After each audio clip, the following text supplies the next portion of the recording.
Well, good morning, good evening, and good afternoon, ladies and gentlemen. Welcome back to another episode of Prudent Observations. I hope that you are all doing well. Today I am joined by some of my favorite people to speak to. I'm joined by Charlemagne and Christopher Sandbatch, who will be in here shortly. Charlemagne, how are you? I'm good. Feeling a little stuffy getting over this cold, so I will try to stay as alert as I can on the topic. Also, wasn't Sandbatch just in here? Did he disappear? He'll be back in a minute. Great. Yeah.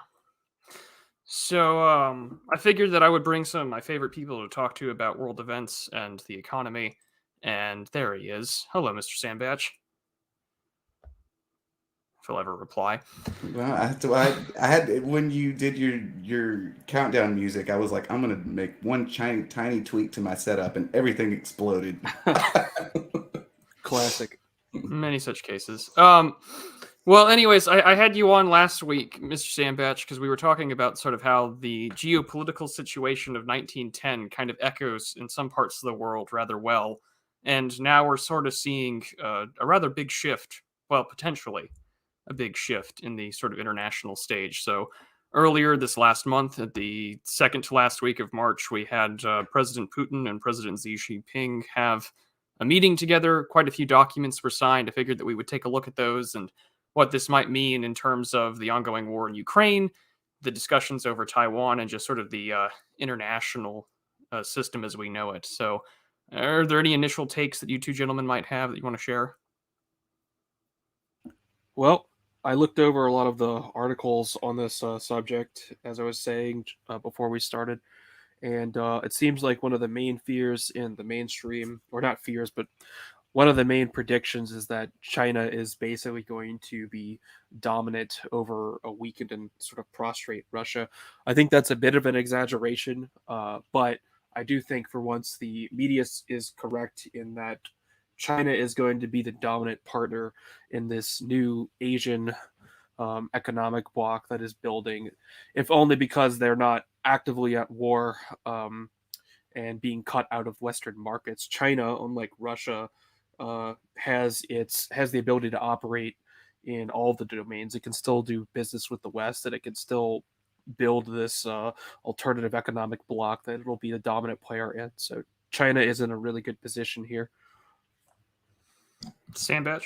I think one of the interesting things is very similar to what we were talking about last week. We're kind of seeing, and before we came on the air, I was talking about if you can read this in such a way that Russia is actually sort of getting jumped while they're bogged down. And of course, the article that I read referred to trench warfare on Russia's Western front, because the media is really hamming it up. But there is some truth to it. And there's a real reading of this in that China is kind of jumping on Russia the same way Russia and the other Western powers were attempting to jump on China at the beginning of the 19th century. So they're taking advantage of a resource exporting country as a resource importing country. They're taking advantage of a resource exporting country and its inability to actually reach the Eastern markets. So they're stepping in and they're offering to do all this sort of infrastructure funding for new pipelines in particular. There's over 30 energy agreements that were signed at this meeting, in addition to the regular posturing. And so really, there's a strong reading of it. Instead of Russia in building a sphere of influence in Manchuria, China is now sort of staking out a sphere of influence in the very same trade routes over a lot of the same commodities in the same area, but the relationship's just reversed. Yeah, I mean, Charlemagne had brought this to my attention. I mean, this was something that has been rather well documented, that a lot of Russia's primary exports outside of, say, uh, maybe it's grains that we see with relation to, say, the World Food Program with the World Health Organization. I mean, it's Russia has been primarily, for as long as I've been paying attention, and a lot of the literature I've read for the last 70 years has been a resource, natural resource economy. It's been very focused on its exports and oil, coal, petroleum, and occasionally some rare earth minerals, but that's primarily due to its eastern territory. And nowadays, we also have to deal with the Rush or the Chinese as well, having that sort of mainline, 85 to 95%, depending on which source that you decide to read from or which study on rare earth minerals. But you take a look at the exports here, and we're beginning to see a lot of that energy and telecommunications documents, these agreements being signed to share infrastructure in exchange for power. In the same way that China is still a relatively heavily dependent on natural resources for importation. Most of the population lives alongside the coast, and a lot of its actions, westward into the country either has been dealing with domestic terrorism, and the issues of Islamic fundamentalism inside the country, but also trying to, make way for development and roads and whatnot. So, I mean, we're really beginning to see a formulation of a relationship where China having access to most of the marketplaces is going to put you in a position that, well, even if we can bypass the sanctions, right? If part of the Russian government, the Chinese do kind of have the clear advantage by the sheer nature of most of the West's, economic interdependency, and now it's growing markets inside of Central and South America, which when we talked about that at the beginning of 2022 on this channel, that was something I'd been telling people to pay attention to, was that you're going to see over the course of the next 3 to 5 years a substantial amount of investment from the Chinese into South America. And now I think we're beginning to see that China can power itself while still maintaining, the more export heavy, equipment for manufactured goods and relying on the manufacturing base while moving to other parts of the world where there may have been primarily a Russian sphere of influence, and say the former Soviet republics in Eurasia. There's definitely some literature that Charlemagne had showed me that we can definitely get into, alongside the fact that they're trying to take advantage of sort of the anti-American sentiment inside places like Mexico, or the new government in Brazil and Chile. So things are in a really interesting spot. Yeah, this graph you have here paints a really dour picture for Russia, because they don't have a very in their relationship with China. They don't have a very diverse economy at all. It's like 2/3 of it is just based on uh, fossil fuels, mostly. Literally 50% of their exports to China are only the crude petroleum, and then you have mostly other just metals and lumber and other types of resources like that. So they don't really have a lot of leverage to work with in terms of diverse assets. They have one option basically to maintain their economy, and that's just provide China with their energy needs, and hope they can make the best of that. Yeah, I mean, it's worth pointing out also that this alignment appears to be permanent. Now, like, one of the things that because you could talk about after the war is over and this sort of thing, does Russia have, because Russia has classically depended on particularly Germany. Germany and the Western European, crude market, it's been its bread and butter for a long time. There's not really a conceivable situation at present in which they get any of that market back as a result of what's going on. I mean, it's one thing to say European peoples are not particularly happy with, being drug into this essentially proxy war between Russia and the United States. But we can already, like, the decisions have already been made in Western Europe for the most part to realign, especially their natural gas market, to the United States. One of the things is that one of the strange, outgrowths of this, or one of the strange results of this, is that you find countries like Germany doing very similar things that China is doing in, like, sort of far-flung regions of the world, like, again, New Orleans, because I love talking about New Orleans. But both China and Germany currently, really Germany more than China in this year, have been involved in a kind of an escalating arms race to purchase more, riverfront property in the port of Southeast Louisiana. And that's mostly because they're interested in the natural gas market. So German investors, Western European investors are pretty obviously pivoting towards the United States permanently for, especially their natural gas market. So Russia, last I looked, Russia was getting close to storing so much petroleum that they were going to have to start dumping it. So not only they're looking at this situation where they're probably permanently losing, at least for the foreseeable future. Permanent's probably a strong word. For the foreseeable future, they've lost their gas export market in Western Europe, and probably we get into this a bit later, probably in most countries that will, continue to do business with the United States or Great Britain in any way, shape, or form. They've probably lost most of those markets. So they have to orient, the other direction entirely. And right now, the reason China pounces now is because they're doing so from a position of extreme disadvantage. It's easy to see China calculating it's not going to get any better than this. Also worth pointing out, this sort of highlights the importance of the war in Ukraine for Russia, because the outcome of that war is going to determine the extent of their geopolitical options in Europe, probably for the rest of the century, because the outcome of that war will open up other potential opportunities or close them off vis-a-vis Serbia and Transnistria and other countries like this that Russia still could potentially have inroads to, not to mention their relationship with Turkey. All of this is contingent on the outcome of that war, which, because of this relationship with China, they will be able to pursue to some positive end, I think. I mean, one thing we can say is China is very much playing both sides here, for their own reasons regarding Taiwan. They have to take a stance, sort of opposing the um, violation of Ukraine's sovereignty, but at the same time, uh, I don't think they don't want to see Russia crushed by the West, because that will cut them off from a major partner they have in the region. So it is although they have an advantage, it is a fine line that China needs to walk here to get the maximum advantage out of this they can.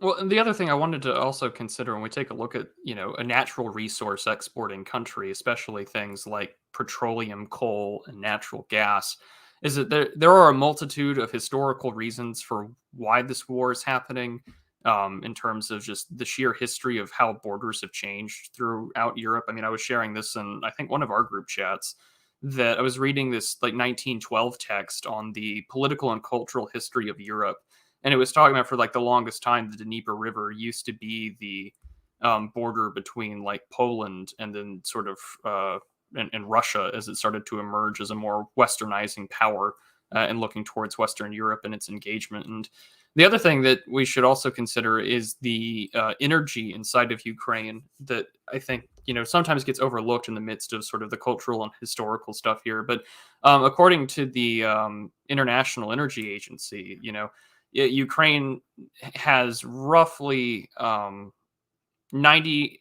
to 80% of its proven reserves in its gas production in the Dnieper Donetsk region, and alongside the Carpathians only have 6% of the production.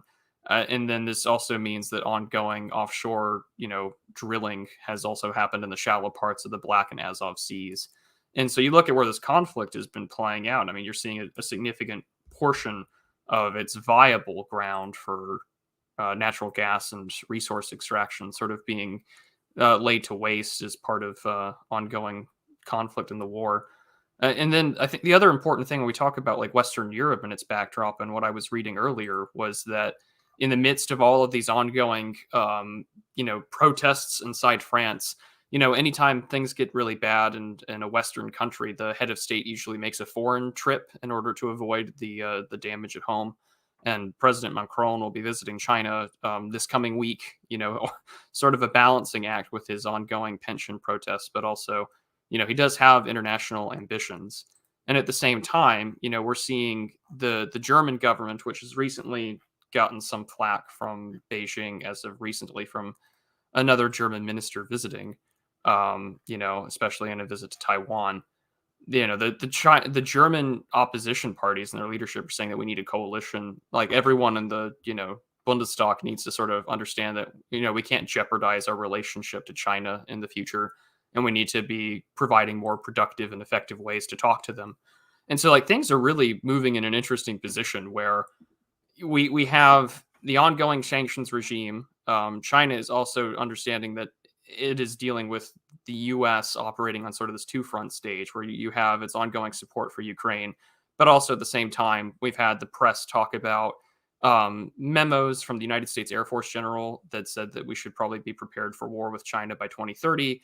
The Rand Corporation, courtesy of one of the longtime followers of the show, Kira, sent in, let me know that they've been wargaming, what a battle for Taiwan would look like by like 2026.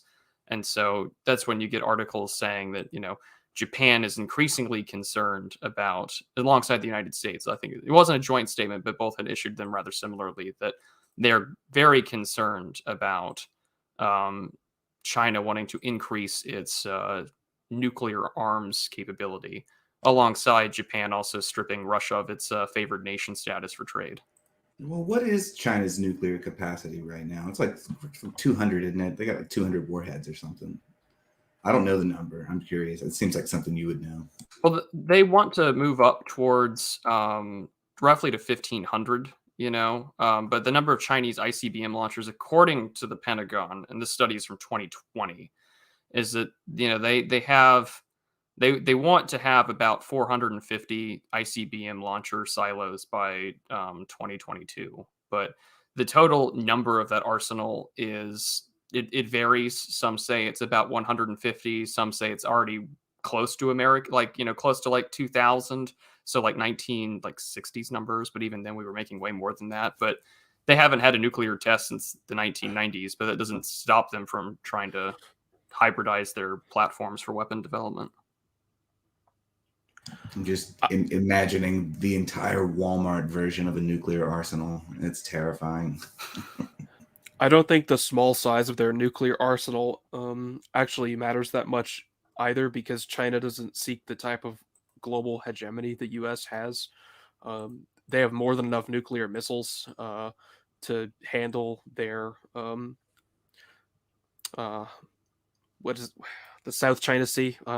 Yeah. Sorry, yeah, they have more than enough to handle any conflict that could break out over that. I mean, even assuming that some of the missiles get shot down, they could easily glass the entire island of Formosa if they needed to. Not that they would want to do that, or deal serious damage. I mean, it's not like the Soviet Union where China could like nuclear holocaust the planet or something, but that doesn't really matter. 100 nukes is enough for any conventional conflict that breaks out between China and the U.S. Yeah, I don't think the scenario in which China goes to war with the United States, I don't think nuclear is. I would hesitate to say nuclear weapons are outdated or anything like that, but they're definitely far more of a meme in the American-Russian situation than they are in the United States. The United States and China seems considerably more trade dependent and considerably more technology dependent. Sort of like the mechanics and logistics of technology are, the most important things. They're not really looking at one another in terms of mutually assured destruction, or even really, like, it's not even really an ideological war. It's very old fashioned in the sense that, like, you have one country that it's got, in a way of phrasing it, it's got a giant structural short position in terms of its natural resources. And, the United States has a giant long position in terms of natural resources. And it's an old fashioned, sort of resource conflict rather than an ideological one. So, like, there's not a lot of like mutually assured total annihilation scenarios, I don't think. You're missing. No, that definitely wouldn't happen. The only thing the nuclear weapons do for China is ensure that the U.S. can't deploy nuclear weapons against them, right, and just retake Formosa if they wanted to. The nuclear weapons just sort of keep the frozen conflict there in place, which people like to talk about this a lot, and we're talking about how the American government is preparing for war. But I mean, China really has no incentive to invade Taiwan anytime in the next decade. I mean, their main concern right now is keeping the South China Sea open, because of the important trade routes that run through the Indonesian islands. I mean, Formosa being in the state it is not really a huge issue, and I mean the political parties there aren't even anti-Chinese, and in fact, I think reunification with China is actually favored by at least one of the major liberal parties at the moment. That sounds right. Yeah, I think that a lot of people don't realize, what is the scenario for a U.S. Really, the question I would wonder is what is the significance of Russia to a potential U.S.-China war in 2026? Is that whenever you say so 3 years from now? I feel like it's not safe to assume that this conflict in Ukraine is still going to be ongoing at that point. So how much does Russia actually figure into a potential war between China and the United States? I'm curious. Well, if we consider other East Asian wars the U.S. has participated in, That's the only true. one, I mean, the war with Japan was significant in relation to this because of the oil embargoes, but the deal with Russia certainly ensures that China cannot be cut off from any resources if such a thing were to escalate that far. So I think it's important in that respect that they gain some sort of autarky.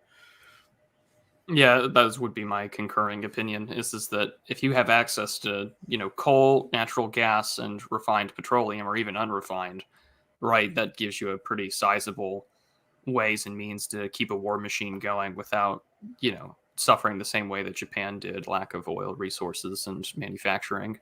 I mean, they already have a manufacturing base and a pretty well and robust R&D and technical capability. So, but I mean that isn't something that I don't know how well that would play out. And I mean, at the same time, we seem to be playing this game of white paper chicken, where we keep documenting what things would play out like, but we don't actually know what's going to happen. And yeah, that's a funny way of putting it. Yeah, I mean, both the Chinese do it as well, alongside statements and reports from the Russians. So it's just everyone kind of just outlines what they're doing, but from there we don't know. But I guess we should probably get into the news itself and sort of dig into this summit, because there were quite a few, documents signed in regards to what these understandings and what these memorandums would look like. So I'm going to use Mr. Edward Slavsquat's little Substack piece that he wrote, where he says, "We made a no-nonsense list for you because no one else would." And he links, of course, to the full statements that you can find from the Kremlin's website, which we will also pull up and we will read through if necessary. But he does give us a pretty good highlighted list. So I'm going to go share our screen and we'll just dive right into it and see what we can find. So yeah, I've read some of his stuff before, and I like him because anytime that he gets called out or new information comes in, he does issue corrections, which I appreciate. But so here's the first one: a joint statement of the Russian Federation and People's Republic of China on the deepening of relations of comprehensive partnership and strategic interaction, entering a new era. And so he's got the highlights here for us. The parties note that the relations between Russia and China, while not being a military political alliance similar to the alliances established during the Cold War, are superior to this form of interstate interaction, are not confrontational in nature, and are not directed against third countries. Russian-Chinese relations are mature, stable, self-sufficient. It's interesting language there that this is not a military alliance, but they do conduct plenty of joint exercises together. The viability of a multipolar model and ensuring the sustainable development of states depend on its universal openness and taking into account the interests of all countries without exception on an inclusive and non-discriminatory basis, which we can back that up here on the Russian website. So, for instance, on the Kremlin, and we'll share this tab instead now because I've got this translated into English. The parties note that universal realization of human rights is the common aspiration of each in mankind. Each step has the right to independently to choose its path. The Chinese side supports the fulfillment by the Russian side of the national development goals until 2030. The Russian side supports the implementation according to the Chinese model. And the parties oppose interference of external forces in internal affairs. The Russian side reaffirms its adherence to the One China principle, recognizes that Taiwan is an integral part of the People's Republic of China, opposes Taiwan independence in any form, and firmly supports the actions on the Chinese side to protect its state sovereignty and territorial integrity. Well, I think that kind of answers that question, right? In regards to what we were just talking about with China and Russia and Taiwan. Yeah, it does. I mean, also, I guess to play devil's advocate here, I mean, it's not like Russia could do otherwise. There's Yeah. really no way they're going to be able to do business with China without explicitly recognizing that. I mean, there were only prior, and we covered this a few episodes back at last year when we were talking about China's investment in South America. There were at the time there were only 13. There are only 13 countries on Earth. Now it's 12, including the Holy See that recognizes Taiwan as an independent country. I mean, the United States, despite its recent visits with Nancy Pelosi to Taiwan and its sort of adamant military approach to the island, they still kind of adhere, at least on paper, to sort of the Shanghai, Accords that we sort of brought out in 1972. Because we don't recognize Taiwan as an independent state. Neither does the rest of the Anglosphere. But when China had done so and started really putting major investment into Central and South America, I think it was Paraguay that had rescinded its recognition of Taiwan as an independent state. So, I mean, things are definitely moving in a position there where it had moved out there. Well, let me see if I can find the correct answer that I can say here. But yeah, and even now, and this was from January, and we haven't had the election, so it's not well, the subject is up for debate, but the Paraguayan election in 2023 actually will determine whether or not Paraguay maintains its relationship with Taiwan, because one of the leading candidates, Efrain Aguirre, wants to actually cut relations and open relations with Taiwan. So things are moving in a rather interesting direction down there. I mean, the Taiwan situation is untenable because everybody knows it's ridiculous and polemic to not realize that Taiwan is part of China. I don't even know what parallel I can draw here. It's like trying to pretend that like Louisiana still belongs to the Confederate States of America or something. I mean, Taiwan just is part of China. It's not some separate country. It's never been that. The people who live there are Chinese. They're the Chinese who lost the Civil War, and that's really all there is to it. Yeah. Well, let's see. Let's go through the rest of what we can find here. The parties will deepen their cooperation in the field of healthcare, expand ties to the field of scientific research, higher medical education, strengthen the relevant work within the framework of multilateral platforms such as the WHO, BRICS, G20, SCO, APEC. I mean, I've gone through this Substack already, and there's a lot of references to already existing international institutions, which doesn't actually surprise me. There was a great text I was reading, and this came out like 1999, and it was about sort of, it was called, I think it's called Diplomacy as Usual. I'll pull the book out from my bookshelf here in a minute, but it was really talking about, and again, this is from 1999, but the prediction that was like sort of at the conclusion of this book was arguing that a lot of geopolitical affairs and rivalries between great powers will be who can control and influence both financially and with personnel institutions like, the United Nations General Assembly, the United Nations General Secretary, and the WHO and the World Trade Organization. So seeing this sort of joint agreement between these two nations that they have an interest in, supporting, developing, and financing these groups, I think kind of lends some credence there that these multilateral international institutions that are meant to be a form of arbiter.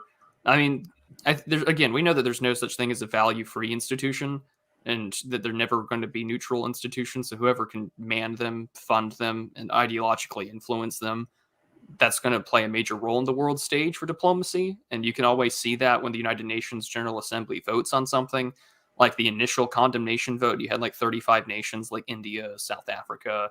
They had abstained along with other parts of the Middle East. And it kind of does tell you where Russia and Chinese ties lie with the rest of the world in regards to energy, diplomacy, and international aid. And I'm not really surprised that this is the case. Well, one of the interesting, this is a real good way of like sort of conceptualizing where the role of where the elite conceive the role of the nation state is, and that framework that I'm always trying to lay over all of everything. I call it the modern world system, where now if you go look at a classically nationalist or classic, nation state perspective on the way you would go about fostering, relationships with one, we can see a little bit of this in play. So the party, these parties are they're developing research agreements with one another. One of the graphs that I've kept an eye on recently that I thought is interesting is the number of academic papers produced in non-English, in any language other than English. And it's been real interesting to see that number spike over the course of the last, really since the pandemic. And, I see the WHO is one of these institutions listed here. If we remember the WHO, their early response to the pandemic was, it was weighted heavily by what the perceived response in China was going to be. So this is like one of these instances where, it's people will tend to scoot over, these aspects of because we just assume that the United States has total technological superiority, and that, any like sort of research brokering agreements between other countries is just going to be at most like a drop in the barrel compared to, what we're producing. And of course, there are a lot of things they're failing to recognize, like Chinese theft of American intellectual property, so on and so forth. But I think it's really interesting to see that rather than in a sort of classical nation state building, frame, what they would normally be doing is specifically bolstering their own alternatives to WHO. And BRICS doesn't even, not even BRICS really works that way. Not G20 works that way. They accept as just the state of play the existence of these frankly Anglo-American founded world institutions, and those institutions have just become pieces on the chessboard now. So they're competing internally in the institutions themselves, rather than harboring plans to build elaborate external alternative networks. So they're sort of taking the really high powered approach, in the modern world system context. That's one of your overlays that you can use. So like, what is the total amount of research output? Now that becomes a commodity. It becomes a really financializable commodity that's tracking back and forth between these countries, that's additive and competitive on the same playing field as America. God, that was a lot at once. I'm sorry. I didn't mean for that to get so complicated. Well, that was a good observation, and I think that helps clear up why Russia especially keeps stating how it's committed to the United Nations and other international treaties.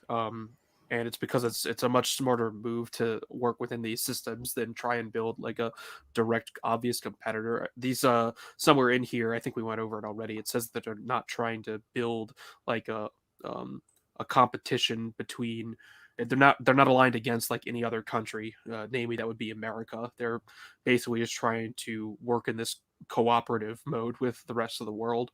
And yeah, everything in here regarding these three-letter orgs, or or more letters in some cases, but everything in here is all about working within the existing international organizations rather than trying to compete with them. Yeah, I mean, you see that here too. Like the parties reaffirm their readiness to resolutely defend the international system in which the UN plays a central role, the world order based on international law and the fundamental norms of international relations based on the purposes and principles of the UN Charter, oppose all forms of hegemony, unilateral approaches and power politics, Cold War thinking, bloc countries, and the creation of narrow formats directed against certain countries. I mean, between this language, which is meant to say like the UN good, and we're going to uphold these things, you're also seeing things like narrow formats directed against certain countries, like the Quad or AUKUS, things that they're clearly that are oriented around, say, against China, or this more Anglosphere-led push against Russia and these sanctions regimes. And it reminds me, and I pulled out the book. It's called Multilateral Diplomacy in the United Nations Today, and it's from 1999. But this came from Earl Sullivan. For some of you who may know that name, but he talks about, and this is again 1999, but he's sort of saying what the prospects of multilateral diplomacy are going to look like from the 2000s and beyond. And it's just an interesting way to look back in the past and see what he says here. He says multilateral diplomacy coexists with traditional diplomacy, globalization with nationalism, and the pursuit of national interests of individual states with the search for the means to serve often incohate the interests of the global community. The appeal of multilateralism is strong, but the incentive for powerful states to act unilaterally and their ability to do so remains. The importance of multilateral diplomacy may increase, but as long as the Westphalian order survives, independent states will retain their ability and legal right, as enshrined in Article 51 of the UN Charter, to employ such traditional geopolitical stratagems as unilateral military action to be on behalf of what their leaders perceive to be their own national interest. There is no reason to believe that they will forsake that right in the near future. And I found that passage just to be a little interesting because you see that happen. I mean, clearly Russia went forward and did what it's done. The United States has done this plenty of times in the past. But I mean, at the same time, right, you have to play lip service for what is usually the way in which these things get, I guess, litigated out. And I mean, even then, right, they don't get litigated out through the United Nations. I mean, the most recently backed proposal for peace that the United States had been railing against has been the Chinese, I think it was 12-point plan to end the conflict in Ukraine. Well, this whole approach is interesting, especially in light of how the rhetoric we use regarding our own government. If anything, the Chinese and the Russians are embracing globalism, and it's actually the West, although we call them globalists. The West seem to be the ones following this more archaic model of bloc countries aligned against certain other blocs, where the Chinese and Russians are sort of getting ahead of the game and saying, no, we do embrace these global institutions and want to cooperate with each other in them. And they're basically saying we're actually we're the real globalists, not the Americans. I mean that's something I've seen a lot, sort of in our side of things as well, that there is this sort of push. And I mean, again, like, I think being in political spaces as well means you're going to be exposed to all sorts of, I guess, what's the word I'm looking? I mean, like, differing sides, like Eurasianism or some kind of like, some people will call it like third worldism or whatnot, and will slur other sides. But this doesn't surprise me either. I mean, you have to play to the institutions that aren't going to be giving you a clearly one-sided favor. I mean, towards the United States. I mean, the UN Human Rights Commission or Council, right, which can have nations on it like Syria or Saudi Arabia. Nothing that would fit like the Eleanor Roosevelt or even the Barack Obama understanding of human rights to write up reports. The Chinese have written up reports about American human rights violations, which usually targets American race relations, which is nothing new. This happened all the time during the Cold War, but it is sort of an interesting embrace of the existing international infrastructure to sort of offer an alternative political formula on the world stage of maybe there's something other than the Western interpretation of the rules-based order. Well, when they talk about, the UN Charter and they say they oppose all forms of hegemony, unilateral, yada, yada, yada, so on and so forth. You scrolled as I was reading out loud. Nope, sorry. Fine. But you could talk about the sort of Potemkin politics that go on inside the UN deliberation chambers, which is exactly what it is. Like, it's laughable to have Syria on a human rights council. Come on. Now granted, that gives away my perspective here, which is like, there could be somebody, I'm sure there's somebody in the comments going, well, Syria's got a perfectly justifiable view of human rights, okay. But the real complaint here is, and it's veiled, mostly because, and I've tried this before, because I work in international shipping, and I understand why they veil this language, because anytime in my life I've ever told a woman what I do, it's fascinating. You can just watch their eyes roll back in their head and they fall asleep, So I assume it has the same effect on geopolitical audiences. But one of the main features, and they're like lightly poking fun at the fact that the UN is at least in part a scam on behalf of Lloyd's Bank of London, which is that the UN has this set of essentially laws, that govern international trade on the high seas. And if you want to be able to do business with any other country that's nominally committed to the UN Charter, there are certain things that you have to do, and almost all of them involve giving money to an Anglo-American country, either an insurance company or a bank in London or in Hartford, Connecticut, of all places, are the two places that get the biggest windfall from this giant international sort of framework for trade. And they're kind of poking fun at that, because this is what they're poking fun at it, but they're sort of existentially concerned as well, because this is one of the nastiest sanctions that, and this really, guys, if you really want to get into geopolitics, the tellerocracy versus the thalassocracy debate, this is kind of what's sort of going on here, is that especially the private group of wholesale and insurers that do most of the underwriting, the international shipping industry, have quietly come out and stopped doing business with anyone who wants to do business with, specifically China and Russia. And this has been very restrictive on China in particular's ability to do maritime business with these countries that they're trying to woo to join this sort of de-dollarization or anti-American bloc. And so, they're very concerned, specifically in this case, about their ability to insure their own maritime traffic at the wholesale level, which they currently can't. And they also are having a very difficult time getting that insurance from, Western aligned private companies. That was a lot again.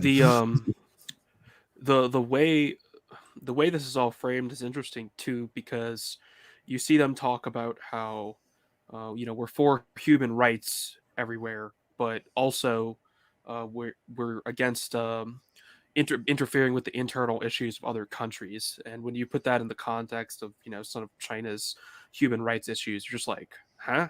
How does this make any sense? But what if you look at the rhetoric from both of these countries, what they're doing is they're saying, you can set your own standard, but we're going to hold you to it. And that's what China and Russia are both doing with the US right now, is they poke at the US and other Western countries for setting their own standards and then being hypocrites. And I think that's just an interesting angle, and how this sort of apparent contradiction in human rights versus not interfering with internal issues sort of resolves itself from their perspective. It's a very devious tactic, basically just hold your opponent to their own standards, which is what they're doing when they point out the race issues in the US, right? I don't think China would actually care obviously they don't care how America resolves its own internal human rights issues, but whatever America says it's going to do, China's going to hold them to that standard.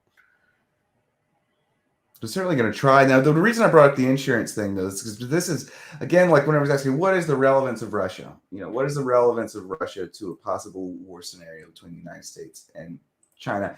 And I was having a hard time come up with one, because to me, the most plausible one is this particular situation with these, and again, particularly this UN code schedule that is used, like that in essence, it requires, and this is the basic, where every ship above a certain tonnage, I can't remember exactly what the tonnage is, but these huge container ships are well past the limit.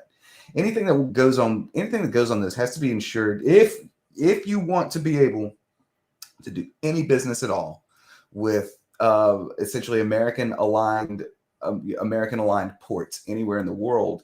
You have to have valid, which means essentially passes the Anglo-American worlds. If every one of these things says this shipment shall be governed by English law, it actually says it on every single one of them. You have to get the stamp of approval from either, again, Hartford or from London, and you have to insure that cargo for 110% of its actual value. China and Russia are both attempting to get alternative insurance groups off the ground that would get them around having to use these, Anglosphere derived insurance institutions. This, to me, is the most likely source of a possible conflict right around the Straits of Molucca, where what sort of happens is that these companies, which is these Russia and China, are both already extraordinarily restricted in their ability to get insurance, especially since Lloyd's, for instance, recently dropped their war coverage clause on all of this commerce, especially that going through the Straits of Malacca. Okay, so what sort of happens here is that eventually something happens, and it's always ships. I talk about this all the time. It's always ships. Something happens in the South China Sea or right around the Straits of Malacca where tankers just start kind of exploding occasionally. Then it all of a sudden becomes very difficult for China to do any kind of maritime shipping because, sans this war clause and sans the ability to deploy its own wholesale insurance, you're going to start having a very difficult time finding carriers, and you're going to have a hard time finding investors that are willing to finance trade with China because of the possibility of like a random $128 million hit that, we don't really know what happened. Your ship hit a mine or your ship disappeared and very similar to that pipeline bombing where everybody knows who does it, but nobody can find the smoking gun. And there's no financially liable party except the ship's owners and the ship's carriers. It becomes very difficult to do any business, and so I think that's the most likely trigger for a war scenario between the United States and China. Something happens that causes one side or the other to start kind of blasting container ships somewhat randomly. This is really interesting. I'd never considered this angle. This is very fascinating and worth doing a deep dive on. Very cyberpunk that like World War III would start over insurance or something like that. But no, it totally fits in with like the Anglo-American view of the world oceans as well, and that they would seek to control like how everything is trafficked there.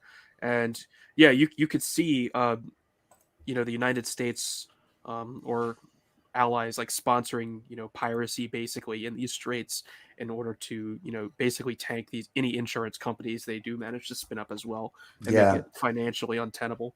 Piracy is the 5th generation war version of this. It's like, not even a missile coming out of the sky. It's just like these Malay pirates that inexplicably received a boat with a 50 inexplicably have Stinger missiles.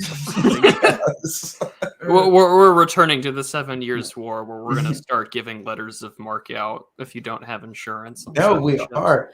I've long entertained this possibility. You're familiar with the Great Acceleration meme. So like there's, starting about the 16th century, line on everything goes straight up. Well, if line has to come back down eventually. And it's one of the big things that Nick Land's been going on about, and it aligns with me. It's like the 18th century is coming back, in a big way. Letters of marque, mercantilism, all of this sort of thing. This also, someone in chat mentioned this falls into that pattern we noticed of the U.S. starting wars by blowing up ships and false flags, which is really funny. Yeah, that's one of my favorites. Like every time we talked about this last week. Yeah, we did. We were talking about the USS Maine, and then the other numerous times where we talked about bombing ships and pipelines. The other thing too in this text that also sort of came out, but I'm trying to find where it was. The parties support building an open world economy to uphold the multilateral trading system, which the World Trade Organization plays a central role. Now, this really plays into that China has utilized the WTO to levy complaints against American foreign policy in regards to, say, like the CHIPS Act. Is that this came from the World Trade Organization. They publish every time that you put one out there, and it is that China initiates a WTO dispute complaint targeting U.S. semiconductor chip measures, and China claims that the measures at issue are inconsistent with the multiple provisions of the WTO's General Agreement on Tariffs and Trade in 1994, the Agreement on Trade-Related Investment Measures, the Agreement on Trade-Related Intellectual Property Rights, and the General Agreement in Services Trade. And they've got the full available document that I'm just going to try and pull up and see if I can get it. But yeah, PDF in English. Let's go. Thank you. So we'll share this tab instead. So yeah, this was dated just in last December from a delegation of China to the U.S. For the dispute here. And the background, of course, is maintained the U.S. export control, right? U.S. Department of Commerce, Bureau of Industry and Security through the export regulations that we have therein. And a lot of this is just based upon the CHIPS Act and also rules that have been changed by the Biden administration through, of course, just executive fiat to ensure that you don't have access to deal with the Chinese as well. I mean, it's funny how rapidly, quickly America, both from the Trump administration with the United States, has implemented new rules and formats to ensure that anything that the USG buys is not operated with the Chinese. I mean, like my father works for like Fish and Wildlife Service, and anytime that they need to go buy something, they have to fill out a form to ensure that it wasn't made in China. That's probably not even, that's an interesting thought, because you work for the wildlife and fisheries. That could be anything from, like, say you're a wildlife researcher, and like you use like a seine net or something to catch samples.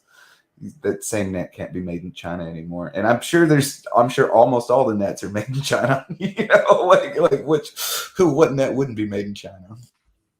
This is interesting too, because it reminds me of, again, the alleged oil embargoes on Japan before World War II, and how the U.S. Very sneakily institutes like international rules through its bureaucracies. I in one of my book review posts on the New Dealers War, I wanted to research the oil embargoes on Japan, and it turns out there technically never was an actual oil embargo, even though there was a functional one. So the U.S. can be very, very devious in how it deals with international trade, and definitely people shouldn't underestimate them, even though the Chinese-Russian alliance seems really significant and hard to take down on its face. This is how America rules the world, is through this paperwork, basically. So don't underestimate it. Yeah, and the other thing too with this, right, is that this really illustrates sort of a I don't know, you guys can't even see this. Let me go zoom that in. I apologize. But one of the things that's also being addressed here is the Export Control and Reform Act of 2018. And I think this is the law that like has been a pain in the ass for when I hear my father at work. But I mean, the Export Control Reform Act is a Trump administration law that he had signed in, and it's meant to restrict the export of new technologies that can be potentially used for civilian and military purposes. It's what the law calls dual use technologies, and this has never been subject to export control in the past. And so the adoption of the act, I mean, is about China's access to new technology and intellectual property theft. Although if you want to deal with IP theft, you also have to be careful about what kind of technology you give to other allies, particularly in the Middle East, whether that be Saudi Arabia or Israel. But again, hey, it's true. It's true. Anyways, functionally, this law is meant to be a significant modification of all U.S. export admin regs. And this allows the Bureau of Industry and Security to create new classifications to each technology. So basically restricting who you can export to. So you combine this with the more recent CHIPS Act. We've more or less, like, the American government has tried really hard to prevent any exporting of new technologies to the Chinese that could have a dual use purpose, but then secondly, also putting, like how you were talking about with insurance, you're basically forcing any sort of, American based telecommunications or any sort of company that works with high end technology that, if you're working with the Chinese, like we basically can't help you there. Like it's us or them. Speaking of that, you got a new bill that was going around the other day. I think people were calling it the TikTok ban or something, and people were, or Mr. D actually showed us a few other clauses in that bill that are covered regarding quantum computing and quantum cryptography. And this is absolutely critical technology that the U.S. does not want China to get anywhere near, because estimates are about 30 years or so from now. Quantum cryptography, if quantum computing can be done at scale, is going to literally break all existing encryption algorithms, because it will be able to brute force them. So there are new intellectual technologies of the encryption algorithms themselves, and also the technology to build and use these computers. And basically, if America was able to read all of the Chinese codes and China couldn't, I mean, that would be just as big as like the breaking of the Enigma machines, right, during the Second World War.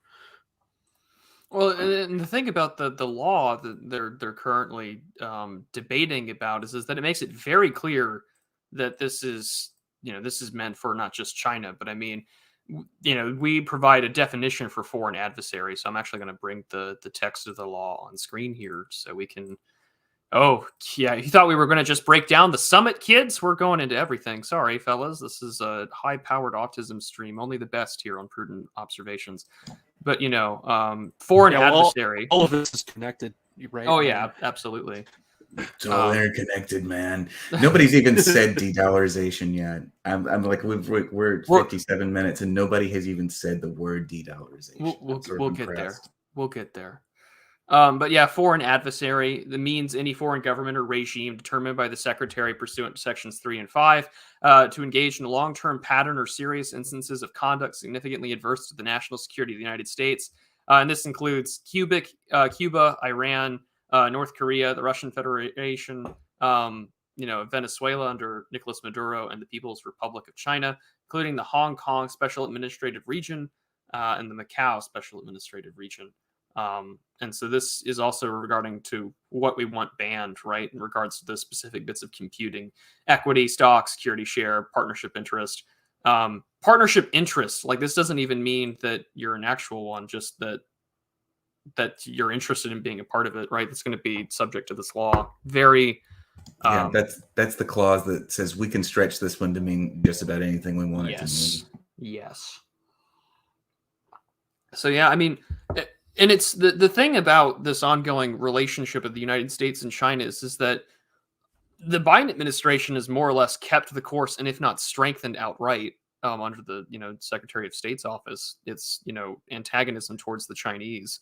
This has been a rather interesting and bipartisan bid on foreign. But I mean, it's the one thing that usually stays relatively stable. I mean, Trump is the only one that's really sort of shook things up a bit, whether it be the Paris Climate Accords or the Iran nuclear agreement or stepping forth on North Korea. But I mean, this is usually the bipartisan area, which is covering quote unquote adversaries or a new axis of evil, to take from David Frum. Yeah, well, it's the complex, of course, and now that there's war happening on the continent of Europe, it's really coming back to the fore, regardless of all of the domestic and cultural issues. This machine in the pen is not going to be held back when it comes to war and peace. Yeah, I mean, I'm not surprised either that we're that, of course, like, you can squeeze in a TikTok ban, but now we're getting a look at what this would mean. So, addressing information communication technology products and services that pose undue or unacceptable risk. So let's see what we can find here, right? Sabotage or subversion of design, integrity, manufacturing, production, distribution, installation, operation, or maintenance of information communications technology products and services in the United States, and what that would mean in regards to security or resilience of critical infrastructure or the digital economy of the United States. And notice here too, right? The Federal Election Commission is also in here. We can finally address the concerns of buying Facebook, advertisements and having them run during election season.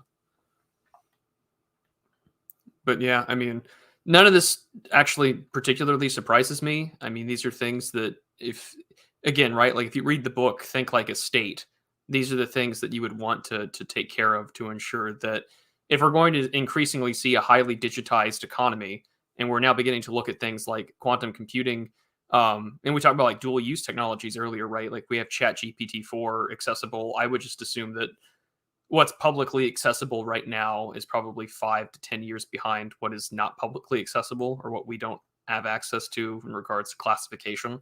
So, I mean, we're really beginning to see the lineup, right? Like, we're getting to see sort of like who's on first and second and third for what kind of game that we're going to be seeing play out in this, great game.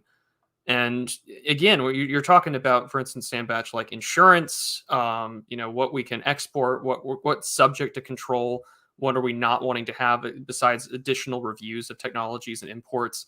My brain immediately thinks to like, well, if we're trying to control world trade, or if you're trying to sort of squeeze them out here, right? This sort of like that, Thessalocracy argument. I mean, the American, and by extension also the Anglo view of this region, China and Russia, it's been the world island concept, right? We've had Speakman, Mackinder, and even Mahan to some extent talk about this as well throughout all the bits of the end of the 19th century and into the 20th. And I mean, even, more Russophilic or Russian-oriented thinkers. I mean, even Dugin talks about it in the last battle for the world island in 2021. Like, this is the framework that it seems to be that we're operating under even now in 2023. I would suggest this is kind of a side point, but the thing you said about the technology we don't see being like 10 or maybe 20 years ahead, I'm actually pretty skeptical of that. I think because, especially in the information technology sector, I think because of acceleration, if nothing else, it's hard for me to imagine there being 10 years more advanced, more computing technology that we just haven't seen yet, especially since so much of it is done globally and sort of an open. Like, it's 2023. Like, was there a GPT in 2013 in the hands of the Pentagon or something? I don't know about that. Well, the reason why I operate under that assumption is I have a friend who works in configuration management for Raytheon, and his bit there is that they get briefings that are more or less just classified on their technology as well every like month based on where they're servicing, where they're like what their products are oriented for. And I mean, he doesn't tell me anything because he wants to keep his job, but he's just like, I trust him pretty well because he has to maintain the budget for a lot of their projects. And from what he tells me is that America faces two really weird and interesting problems. Is that one, we have this nice cooperation between what gets made out of, say, Silicon Valley, and that's why you're beginning to see a lot of this pressure to sort of like close off the international interests in that region, like for development, right? Like dual use technologies. But secondly, also because like America also faces like a manpower problem that is also by extension a national security problem. Like there are a lot of people that still work where he works at that are well past retirement age, but they don't have anyone to replace them yet. There's no young blood, and that poses a problem for them. So I'm beginning to see sort of this, like, we're seeing where the like game is being played, right? Like what the laws are being lined up for in terms of conflict, and what tools are being legislated for any sort of future conflict, whether that be economic, actual military usage. But to me, it seems like they're ahead of the game, but they don't have the manpower to do it, and we're seeing like multiple fingers plugging a dam at once. Well, the chat GPT thing, and of course, people accusing me in the chat, my best friend being GPT-4. It's not my best friend, but there's a real argument. You're talking about government having technology that's 10 years ahead of us. There's definitely some truth to that, and there's definitely some untruth to it. There is certainly truth to the idea that we have schematics for technology that's 5-10 years out in the future. But how many people have access to the specifics of it sort of kind of make it one of those situations where if a tree falls in the woods and nobody's there to hear it, does it make a sound? The emergent, the release of GPT is in a lot of ways really has to be considered in a national security perspective. And you have the manpower shortage. That's it's a domestic concern that you're referring to. But there's another sense in which GPT can also be seen as a retaliation against TikTok, which is, and not to get too far off topic, but I messed around with TikTok for a little while, about a week and a half ago. It's the first time I'd ever done anything with it, and I could feel like the algorithm like finding binding sites on my brain. It's sort of terrifying, and it's obviously it's a way for the Chinese government, because this is Chinese government application. There's no way, I don't think that's even under dispute, that it can be used to do a lot of sort of mental engineering on on the people that use it. And really the only way we have to strike back at this is GPT could be conceived as a way to sort of strike back at it, because it's a large language model of utility that immediately became apparent, and all of that alignment that especially the dissident right complains about is that it foists some incredibly Western contemporary Western gay values on its end users, and proliferating use of it specifically in China is definitely sort of seen as a kind of kind of counterblast against TikTok. So, you know, we're talking about do technology 5-10 years in advance. This is an example where we may be seeing a relatively advanced weapon system just being actively deployed. It's just not necessarily commonly conceived that way, you know. So I'm not sure about 5-10 years out in the future. We may be seeing what's pretty close to cutting edge right now, because I mean, all of this fits inside a framework where you understand that World War III has already begun. You know, like it is happening right now, at least since the, you know, Trump started the trade wars with China. And that's one of the reasons why the Biden administration has fallen in line. If you look at the Anglosphere objectively and without much bias, like if you were to just come down from outer space and look at the geopolitical situation in the world in the year 2023, you would see two empires on war footing, you know, actively at war with one another. It's this just, you know, it doesn't always occur to us that way because it happens incrementally over the course of 5 or 6 years. But I mean, these are both countries that are on essentially war footing contra one another now, or two bundles of countries that are rather. Yeah. Oh, Charlemagne just disappeared. He said he had to. Oh yeah. Okay. No worries. He informed me ahead of time that he had some lady things going on in his life, which is always good. It's always good when our friends are successful in that frame. Yeah. But we'll get back to the agreements part here, and we'll probably go on for, what time is it now? We can go on for a little bit more. But yeah, I mean, there's quite a bit here about economic cooperation and sort of the 2030 bit. And we can get to that full statement, which I'm going to open up and permanently translate into English, which I certainly can. But the key points are scale up and optimize the structure of trade, including through the development of electronic commerce and other innovative tools. Comprehensive development of interconnected logistics systems, ensuring the rapid movement of goods and passengers and two-way communication by all modes of transport, railroad, air, river, and sea. Increasing the level of financial cooperation, including expanding in accordance with market needs. The practice of using national currencies and progressively increasing their share in bilateral trade, investment, and lending, and other areas of trade and economic cooperation. And this is what's going to be really interesting to me, because before we went live, we had Charlemagne sent me an old white paper from like 2003. So it's like 20 years old.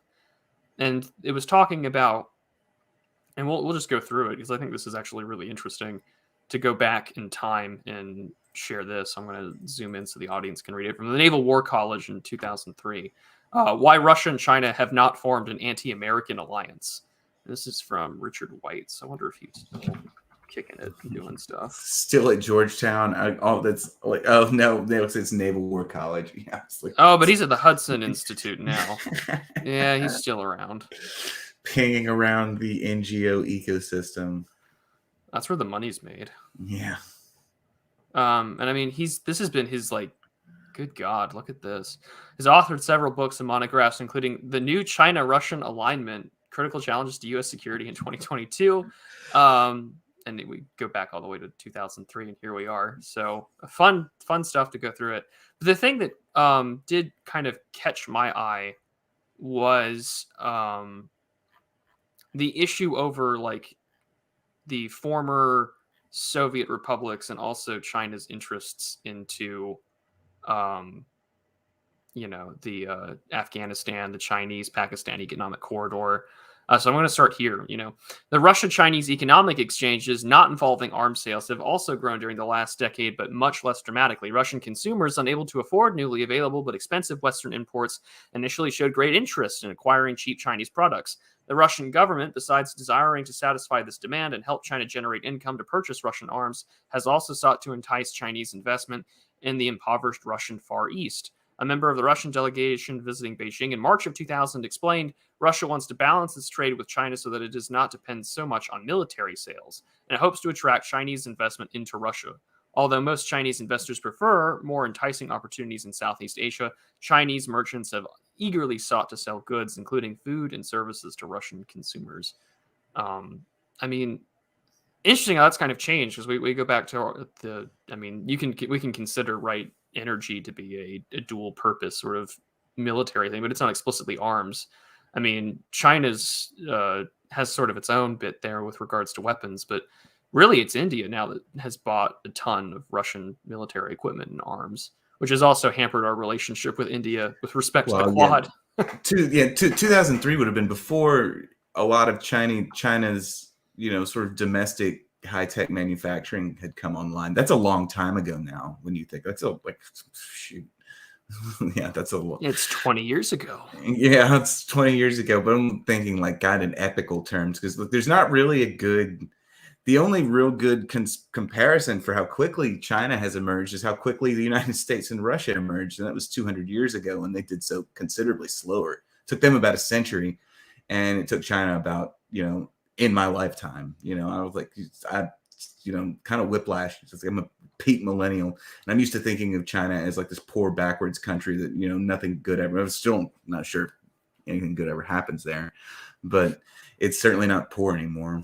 No, but this was the section that actually caught my eye the most, because this is something that Semyagog and I have talked about, is that how far can you stretch this Chinese-Russian cooperation when both of them do have different interests and histories towards the Middle East, Southeast Asia, as well as former Soviet republics. So diverse approaches towards Asia. The limits of foreign policy harmonization between China and Russia are most visible in the East and South Asia, where the two governments have adopted sharply divergent positions on important issues. For instance, despite their mutual concerns about the May 1998 India and Pakistan nuclear tests, Russia and China have persisted in supporting their respective Cold War allies. India in the case of Russia, Pakistan in the case of China. PLA analysts and other Chinese security specialists continue to see India as a potential threat to Chinese security. For these reasons, China has expressed irritation at Russia's commitment to provide India with nuclear reactors for its civilian nuclear power program. The Chinese have also resented Russia's willingness to sell India advanced weapons that Moscow has not offered to China, including certain fighter planes and other military technology. Well, that's HOK.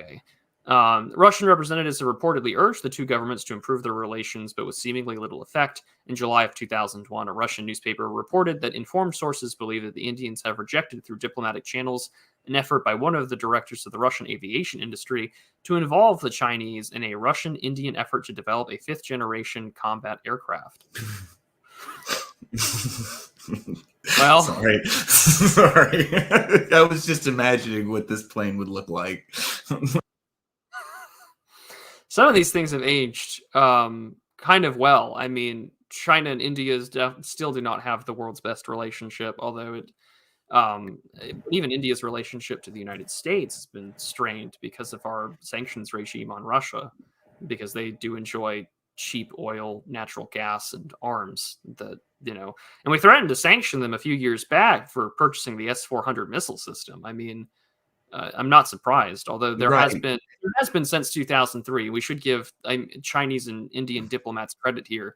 Since 2003, there's been multiple border clashes that have led to diplomatic cooperation on settling those disputes alongside means to communicate when it comes to issues, even for China to be involved, right, as a party to discuss between Pakistan and India. Yeah, they've done this year, haven't they? They've done it once, I think so. Yeah, it looks funny. It's out of nowhere. They don't have guns. Yeah, out of nowhere. Yeah, oh yeah, that's they're like beating because they're in the mountains and they've mutually agreed not to cause avalanches or something like that. And so they've got like sticks or something and they're beating each other. I don't know. It's very entertaining. A return to pole arms.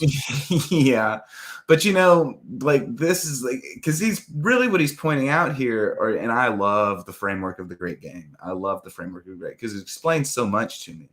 But if you look at, he's just pointing out these sort of basic fault lines that underscore the difficulty in building any kind of coalition out of these Asian countries, which is, you look at it on a map and it seems kind of compressed down, but the space that you're dealing with here, first of all, the space that you're dealing with here is incredible. The remoteness of Asia, huge swathes of Asia. They're not totally depopulated, but they're functionally economically useless. They're wasteland that has to be crossed. And there's so there's such an incredible amount of dissonance in, the historical, especially recent historical diplomacy, that makes any kind of real classically considered geopolitical bloc forming almost almost unimaginable, which I think is one of the reasons why they've chosen to sort of constrain their language as much as possible to use these already existing international institutions, because what they're seeking to do is sharply delineate. So they want like very narrow line items on which they can pool their resources and challenge essentially the Anglo-American consensus, because they know there's no, okay, so Russia and China are locked current. I mean, I'm not sure exactly what the current state of these relationships between these countries are, but Russia is, they're increasing dependence on their Indian market right now. India and China are sort of fundamentally opposed to one another, except in the sense that they both are, sort of softly backing Russia in a proxy war with the United States. But India is not really ever going to go. There's the underlying actual differences in, stances that they more or less have to take. Both of these countries, Russia and China, more or less have to take based on existing political developments, make this Eurasian bloc that they're trying to develop, it can only exist really in the context of very specific contractual language. I don't see it becoming like, what is the old name for the East Asian cooperation sphere, or whatever the Hearts of Iron name for the Japanese faction is. I don't see that being possible. And this guy he does an excellent job of pointing out why the fundamental structural faults really from the Great Game are still there. And Russia and China don't have a lot of control over how India and Pakistan interact with one another. That's a whole other huge geopolitical hotspot where, both these countries' hands are tied somewhat. Iran is another one of these points, but Iran is like sort of less potentially fractious, I think. Yeah, I mean the thing too is that you also see sort of advances by China into the Middle East as well. I mean, we've recently seen Beijing talks that Saudi Arabia and Iran have agreed to reestablish diplomatic relationships in a deal brokered by Beijing, and this is from the National Interest. And this is from who's the author here? I mean, it's from Max Prowent, Philos Research Pride. Don't like that name already. Philos Research Fellow in the Defense of Christians and PhD candidate in government at the University of Texas at Austin. Okay, so this is written by a PhD student. But, he's making the point. Let me see if I can bring the article up now before I go nuts. Yeah, share tab instead. And this is the thing that I find interesting is that we talk about like the American-Russian or the American-China form of the Great Game, but I mean, the Middle East, I think, is going to be the future of where we see how China's relationship. I mean, the whole south of Russia, the former Soviet states, the Middle East, are the same countries in which Russia's got a vested interest in, especially Syria. And at the same time, like, China wishes to expand with, say, its Belt and Road Initiative. I just think that this is going to be a big part of the future where those two countries really get to exhibit their diplomatic differences, is where their relationships and fault lines lie on trade, diplomacy, and where they can establish their own, say, bases and whatnot. Like, I mean, there's sort of an American power vacuum there. It's not entirely gone. Don't get me wrong. We still have bases in Syria, for God's sake. But I mean, reestablishing diplomatic ties in the midst of the fact that like the JCPOA, is dead. Because the Trump administration pulled out of it. And regardless of your view on how we should normalize or not normalize relationships with Iran, it's entirely up to you. But I mean, in this instance, like this is showing an increasing amount of diplomatic clout that Beijing has. And I mean, even while the United States was still in Afghanistan, the Taliban on numerous occasions would request the Chinese to be at the negotiating table because, well, where else do you have other terrorist groups besides, say, the Taliban? Well, you have like the East Turkestan Islamic movement, all within that like Wakhan corridor of East Afghanistan that connects to China, and that's also bordering right next to like the Xinjiang province where we see all the current that's what when I'm talking about empty space. That's the space I'm talking. You know, that's the area that used to be called the old. That's the, you know, the heart of the Silk Road, where like we don't even. You and I could probably, like, you know, put 20 seconds on the clock and see how many kingdoms that have existed in that space. Can we, you know, can we put on the board? We probably couldn't get more than 3, but it's been hundreds. You know, like hundreds over the, and they're just essentially just, you know, highway kingdoms. There's not a lot going on there. And Turkmenistan today, Turkmenistan has had its sovereign territory reduced by, you know, such sovereign territory as Turkmenistan ever was. I mean, is this a real country? You know, that's a question you can ask yourself.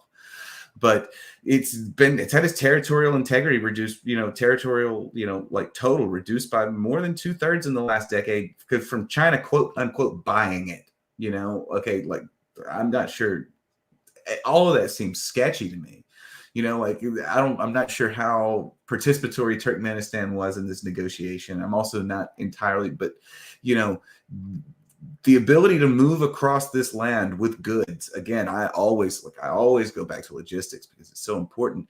This is incredibly important territory right now, and the only two countries that are in any position to exert control over it are Russia and China, because they're the only, you know, it's right in their backyard. This is like the space in the armpit between these two countries, and the United States is relatively a non-player in that region at this point.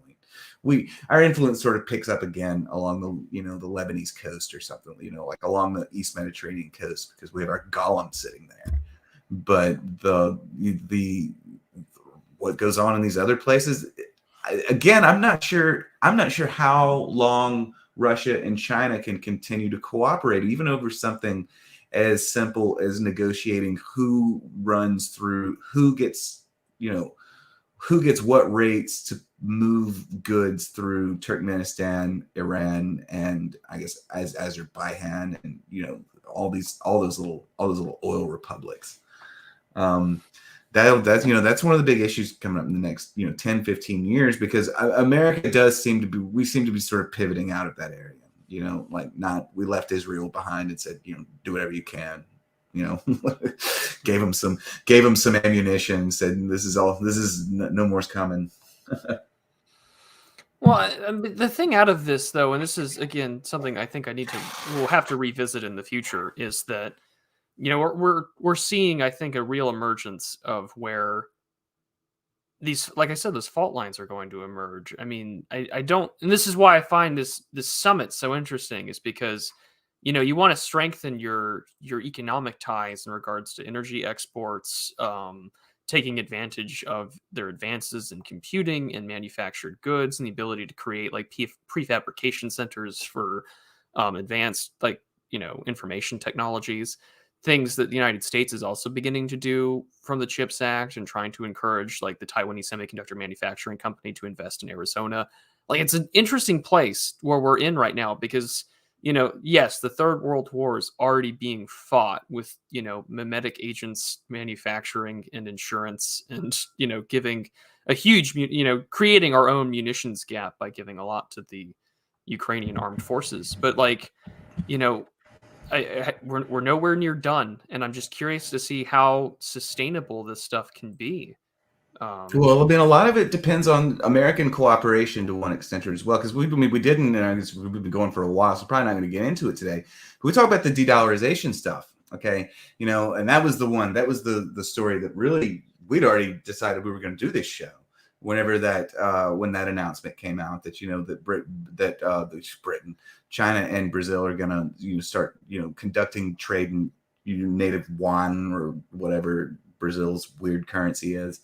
And one of the things that really is required here is, you know, for China to continue to be able to build. This is one of the reasons why I think this is happening now, because the United States is definitely on a war footing, and it's easy to not look at this as though the United States is taking casualties. But whenever you see, you know, countries making deals to do business in currencies other than dollars, you should really probably read that as the United States actually, you know, like bits and pieces of the United States' superstructure flying off in the torsion of fighting this sort of economic war between, on one hand between itself and China, and on the other hand backing, Ukraine in its war with Russia, which creates all of these geopolitical concerns. Because one of the things that's been happening is the M2 money supply has been contracting rapidly. Okay, so one of the things that we've been doing, and there's a lot of reasons for this. They're attempting to contract the money supply for political reasons, so that they say they can and everything like this. But in order for a country to de-dollarize, it requires something to occur that makes betting on the U.S. government not its best economic decision in the future, and that depends on, to one extent or another, on the Federal Reserve and the Treasury Department continuing to take this incredibly hawkish stance, because that's what creates the environment for, quote, de-dollarization to occur. Because really, you're not, you can say the ideological reasons for it are that, reduced dependence on, the dollar is good for other countries, and it probably is. But the immediately driving factor is that actually the value of the dollar is skyrocketed so high as a result of repatriating and burning as much money as we have been, is that it's making it almost impossible for some of these countries, some of these very leveraged countries, to conduct business in US dollars. So they're really, they can't afford Coca-Cola anymore, so they're scrambling to invent Pepsi. Is a very real way of looking at it. Well, I mean, at the same time, right, we also have to consider, and I archived this. This is from Fox. This is not going to be your premier white paper on the subject, but consider that this is not, this isn't a new thing, and you add into the fact that we have inside, not only with Lula taking office in Brazil, but I also have to consider AMLO, the recent election with President Boric, I think it was in Chile, where you've got a very strong leftist nationalist perspective that is that doesn't want to work with, say, the traditional multilateral framework that the U.S. has put out really since the good neighbor policy with the Organization of American States, because that's a World War II product. And now we're trying to move towards strengthening Mercosur. We're also trying to strengthen and utilize the community of Latin American and Caribbean states, right? CELAC. And we want to encourage moving away from sort of North America in respect to, say, the United States and also by extension Canada. And I mean, you also have to look for investors, and you also have to look for, well, who's currently our largest trading partners? And well, right now the Chinese seem to be fitting that bill quite well. And I've talked about with Radilib, and we talked about on an earlier episode of Prudent Observations, it's just that I'm not surprised to see this happen. And consider also, right, and let me see if I'm going to pull up a map, because it wouldn't be an episode if we didn't pull up a map. But consider, for instance, again, Chile has happened, but also Argentina and Bolivia. Let's go see if I can get a good... That's large enough where we can pull that up. You think you mentioned all three of those countries in one sentence? I know some serious communism is about to occur. Oh, well, it comes with the territory, but I mean, this is the Lithium Triangle. Oh, and yeah. Consider, all right, semiconductor manufacturing, advanced materials that you would need for weapons, cars, etc., dual use technologies. You're going to need lithium, right? Lithium ion batteries, electric EVs, things like that. And you have a really good relationship as the Chinese government with all three of these countries. And then you just recently had a newly elected millennial leftist president get into office. And it also recently had the people say no to their more eco-friendly constitution. So rev up them resource extraction, baby. I just can't help but think this is another avenue, right? Where do we get ours from? And it's not from here. I think it's primarily Australia. So we're sort of seeing this dual system emerge. This, we're seeing the return, I think, very early stages, this return of bipolarity, where it's not, say, the USSR versus the United States, but it's some mishmash of a much more taking nations from that were not as say non-aligned, but now you can, and now we're looking for advanced materials to Yeah, extract from. we're crashing back through the 20th century parallax into sort of 19th century colonialism on our way back down through, we might eventually arrive back at Moldbug's absolutism. We might get there eventually. Nick Land thinks we're going to, for his own weird reasons. But but I mean, there's no reason like it's easy to point out, it's easy to criticize globalism over and over again, but there is a frame now where you have to start looking at what we have been calling globalism for the last 10, 15 years has started to harden somewhat and started to look a little bit like, Anglosphere mercantilism, and that, some of these international borders are starting to these international, I guess, trade barriers are starting to harden in a way that looks remarkably similar to late 19th century colonialism. Again, it depends on how you feel about that. We might be so back.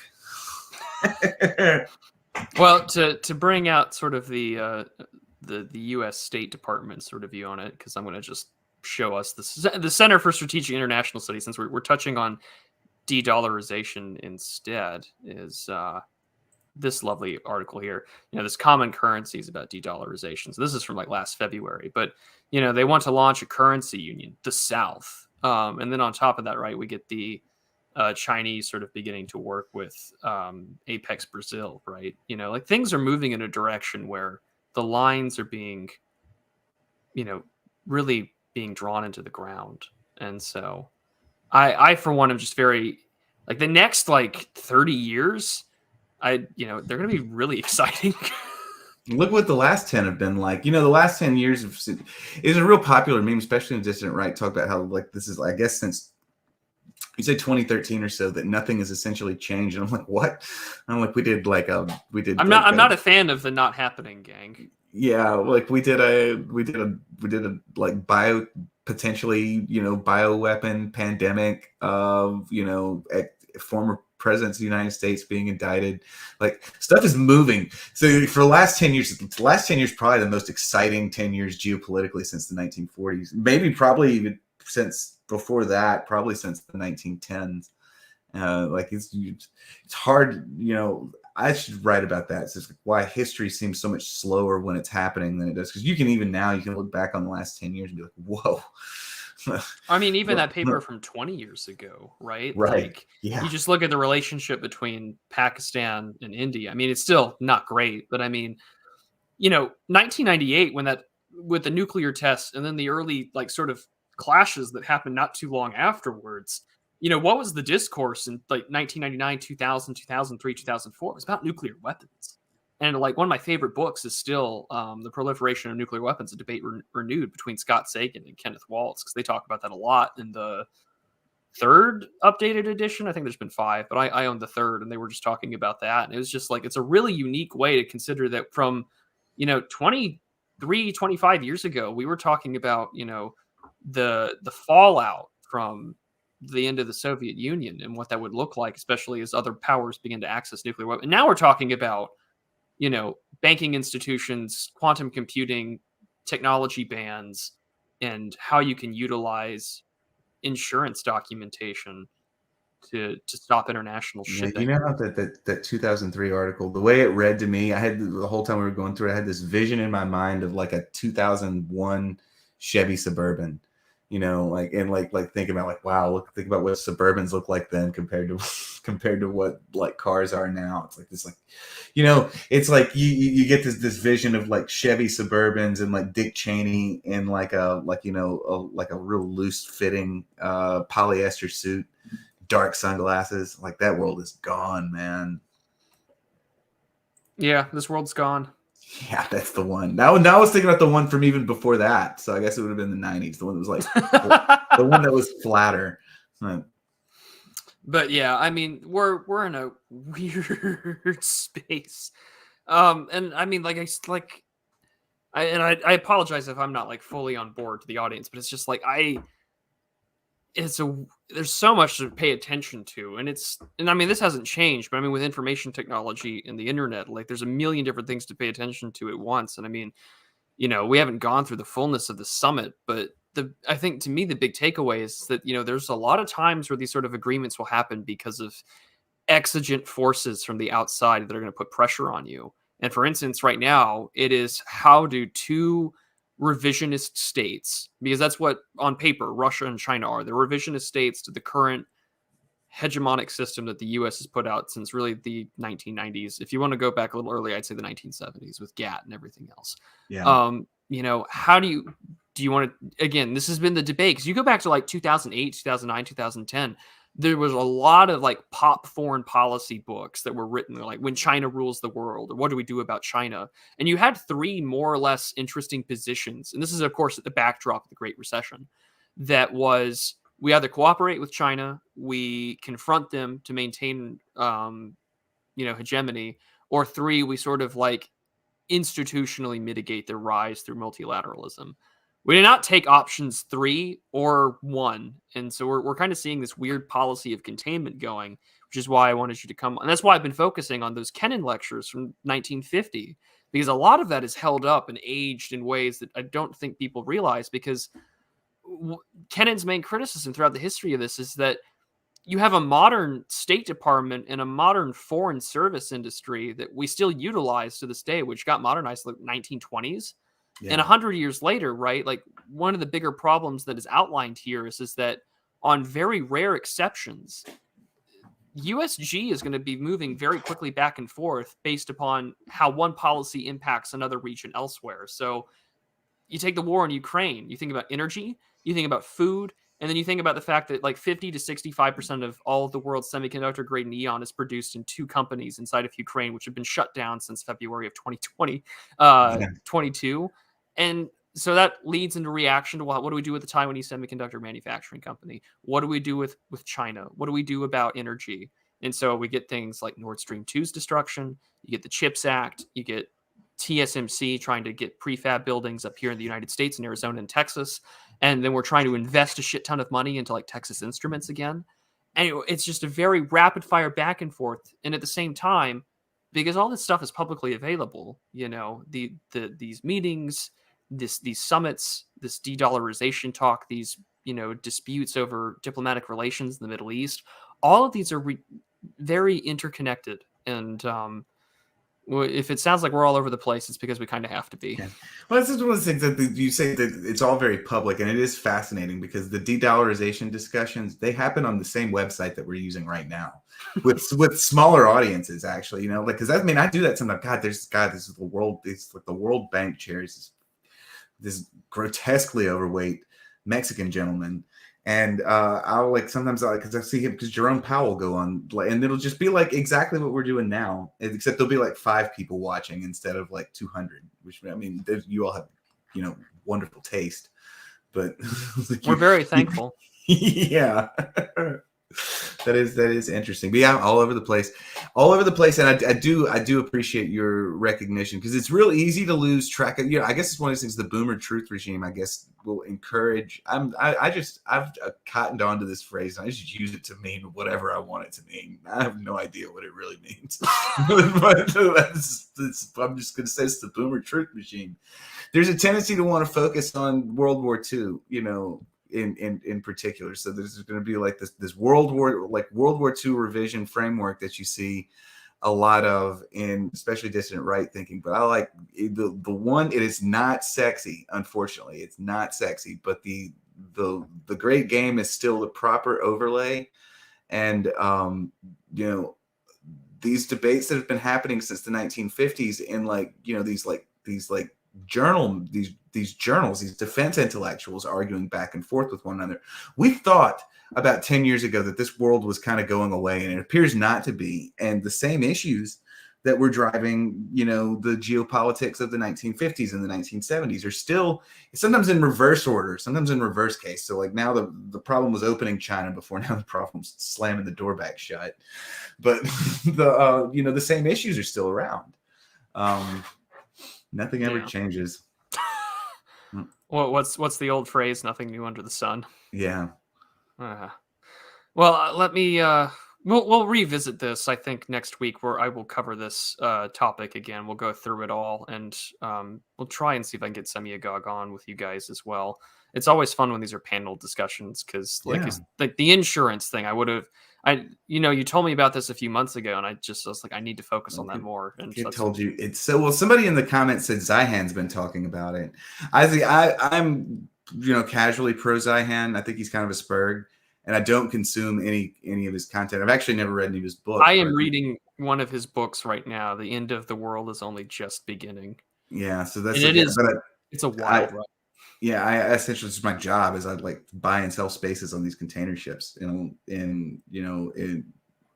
so I keep track. I get like workplace emails talking about these insurance regulations and everything over the course of ever since I started working this job. I'm like, this stuff's really important.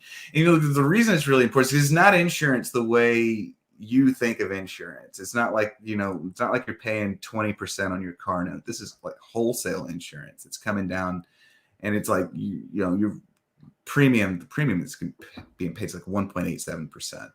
And it's one of these things where international trade is actually conducted on such a tight margin, especially freight, making money on moving these things back and forth. The margins are so tight that, raising your insurance premium from 1.87% to 2.7%, at the scale we're talking about, that's millions and tens of millions of dollars, that just the flows of this money are just reversed, and what rate you end up paying on your insurance is to insure your goods it's a very small portion of the total cost of an international trade transaction, but it is one of those non-fixed costs that is that determines your ability to make money, because the margins are very tight. And so, that's very important. It's one of those things that fascinated me over the course of the last, year or two, learning about it. It's like, this stuff is boring as hell, but it is also like the very mechanics of like Anglo-American hegemony. Like, this is like, that's it. Lloyd's of London, that's probably one of the 3 or 4 most influential institutions in the world. Can't say I'm particularly surprised. It's something that I don't know enough about, which is right. why I'm glad that you've brought it to my attention, so I can start researching it. And any ladies in the audience who are interested in maritime insurance, slide into my DMs. There are 5 women. There probably are, and 3 of them are impossible women. Yeah. So that's slim pickings there, bud. But we're gonna move to the super chats here. So the entropy link is the pinned comment in the chat, and of course, if you don't want to give what's his name now, like Rohan or something, who is the new YouTube CEO? Rohan is Neil Mohan is his new one. He took over YouTube from Susan Wojcicki. And yeah, all right, well, cool. It's there's a bit of irony that most of America's and the English-speaking world's prominent sources of industry are reverse Rajed on us, but okay, casual racism over. Let's move on. All right, Paladin, YYZ. I'm already a fan of the Rush reference, if that was deliberate. For $22, says, any comments on the legitimacy of Anatolia Gotlitson's book, The Perestroika Deception? Supposedly, this reunion with Russia was planned out by Lenin, continued with Gorbachev, and is in the final stages now. Well, Paladin, are you familiar with this? I have not read this book, so I can't. Well, Sandbatch, you can answer away. I have not read this text. This is one of those books. Like, it's called The Perestroika Deception, and it's like kind of like the icebreaker thesis, and that Yuri Besner. It's got you're familiar with icebreaker, aren't you? Yeah. Okay. Yes, it's very similar to that. The idea here is that, and it's Alex Jones tier, and like Golitsyn is this. I think he's the highest level Soviet defector. Really, where he's very high level Soviet defector in the 1970s is whenever he came over, and he has this shtick about the Soviet, the Soviet general plan in 1965. This Communist Party essentially worked out this arrangement where they're going to appear to collapse. There's going to be an apparent Sino-Soviet split, and then there's going to be an apparent collapse of the USSR. But that's not really what's happening. Is that the USSR is essentially going, it's kind of doing like what in Star Wars when Obi-Wan Kenobi sheathes the sword and vaporizes, but becomes a ghost. That's still present, and then it starts to slowly kind of reassemble itself after a specified period of time. And this is supposed to be, it's supposed to sort of, the Soviet Union is supposed to collapse, history ends, and then the extant Soviet networks that still exist in the world using sort of China as a base start to reinvigorate and bring about world communist rule. It's like a real white knuckled conspiracy thriller, but so much, it's it's like Icebreaker, where it's so well sourced, and it's so like, what's that, I wouldn't say well sourced, but it's so meticulously sourced that you have to look at it. And then there's this question, because this Golitsyn character, it's like, is he a double agent? Is he a double agent? What's going on here? But it's one of these books. Yeah, see, like there's people in the chat, they know what it is. One of them says it's total horse shit. Somebody else probably thinks it's probably that fellow 45K mommy populist stands by it. He thinks it's the thing that explains everything. But it's a really divisive. It's a really divisive conspiracy text. If you want to read a copy of it, I'm sure there's one online, but like it's one of those books that, like, if you want a physical copy of it, you need like 300 pages. I personally don't. I think it's one of these things that there's a lot of valences that make it sort of appear to be true. Like, one of the things that you would point at, and you would say that, obviously groups like Antifa, Rose City Antifa, when you read exposés of how they operate and what their funding network is, like, what are the funding networks for Antifa? It's like, I don't know what all of them are, but I know that guy that owns Raw Rolling Papers company, he gave him like $40 million or something like that. So there's a network of funding for it. And then also when you read exposés of like what goes on inside their meetings, everything, you read it, if you're familiar with like Tinker Tailor Soldier Spy or whatever, you'll recognize that you're looking at Soviet tradecraft. And so like Antifa is, in a sense, it's this group that exists in the United States that was probably on Soviet funding at one point, and then the Soviet Union appeared to disappear, but this group didn't go away. They just kind of they started operating autonomously. And that's a very like Perestroika deception kind of like framework to look at Antifa through, which is that, it's not the Soviet Union. The Soviet Union still exists. And it's like these like autonomous Antifa cells or something like that. Very similar to that. Well, I just found the book up on PDF. So maybe I will eventually get to it and review it or something. It's crazy. It's a crazy read. The world slide towards the second October revolution. Yes. Like there's some new lies for old. Like there's some like you can like smell the nicotine stained fingers of the man who wrote it. It's like it's a real. Boy. Well, thank you for bringing that text to my attention. It is on my reading list. Sometime soon, actually, I know Dimes has recently had his first, well, I don't know if it's his first child, but he just had his son born, so many years to them. But he and I are supposed to review that Murray Friedman book, What Went Wrong, and then I'm supposed to go over with T.R. Hudson pretty soon because he encouraged me to read it. So I'm finally covering some Zihan on this channel. Ever since I started doing international relations shit, everyone's told me to just follow Zihan all the time. And so I'm covering his book, The End of the World is Only Just Beginning. And then I guess after that, we'll go review the Perestroika deception. Yeah. I may not have good things to say about it. I don't know yet. We'll find out. No, it's like think of it like it's like a mystery. What are those airheads? It's like the white mystery one. When you're all those other books you named, exactly, from the title what the flavor is going to be. You don't know anything about this one. Just gotta rip it open and taste. Well, I miss nicotine, so if it's got that smell of cigarette smoke, I'll take it. All right. Well, Charlemagne is not here, but I'm going to encourage our wonderful listeners and all the people that shared this great video from Telegram, Twitter, elsewhere. Please go subscribe to Charlemagne. He's finally doing live streams, and go subscribe to his Substack because he's doing book reviews. Because we often will talk out of our ass, but Charlie is doing a really good job at making sure that there is literature for you to cite, so you're not always talking out of your ass. And Mr. Sandbatch, what are you up to? Oh, well, y'all got me over 500. Like endless self-shilling got me back over 500 followers. So thanks for that. If you haven't followed me, go follow me. It's not, now I'm over 500. It's not a request, it's a threat. And you can also go follow me. The blog is Esoterica Americana. You go to my Twitter, and it'll be like, I'm sure the post is pinned or somewhere like that. Just click on it and subscribe.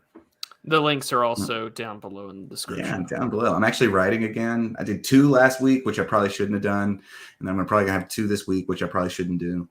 And that's how it seems to be working out. Because I have no scheduling control. As someone who markets themselves, I'm terrible. I have no scheduling control. I finish writing it, bang, publish it instantly. So if I do 2 in 2 days, and you get 2 posts in 2 days, there's nothing being left in the hopper. Well, I mean, this is why I forced myself to do those little observation notes, so people know that I'm constantly trying to write and put stuff out. Eventually, though, my work schedule is going to get in the way of that. And this is why I got to start pre-recording and doing more stuff. But until then, ladies and gentlemen, thank you all for tuning in. I'm going to refresh Entropy one more time to make sure I didn't miss anything. And then we will be live. Well, I'll be live this Thursday on Geo's channel for the Digital Archipelago. Or no, it's actually on my channel this week. Tells you how busy I've been. And also, I was on Lambda's channel yesterday. It was nice to not talk about politics, but instead Christianity. And then my conversation with Scott Mannion will be out tomorrow, which I will put in the community posts down below. And then stay tuned for more news on basket weaving and other things like that. So if you're new to the channel, by all means, please subscribe. This is something that I do every Saturday afternoon. And please, by all means, subscribe to our good friends that are linked down below in the description. And we will see you all next time. I hope that you all take care.